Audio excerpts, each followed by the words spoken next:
ये पपी अपना birthday celebrate कर रहा था, लेकिन जो लास्ट में हुआ वो दिल छू गया।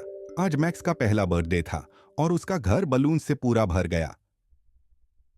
उसने छोटा सा पार्टी हट पहना और खुशी से पूरी रूम में भागने लगा। उसके दोस्त भी आए, बिली रैबिट और उसका बेस्ट डॉग फ्रेंड। जब बोन शेप केक आया, मैक्स की आंखें चमक उठी।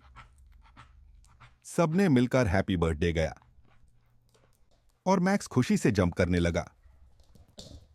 लेकिन अचानक बलून फूट गया और मैक्स दार कर टेबल के नीचे चला गया।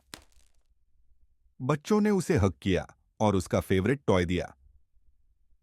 मैक्स ने केक का Oh, बड़ा look बाइट how लिया much he loves the और सबके cake. चेहरे प्यार से चाट लिए। Oh, it's so cute. I hope इस he वीडियो doesn't को make a लाइक mess करो all अगर over तुम्हें भी himself. पपीज से प्यार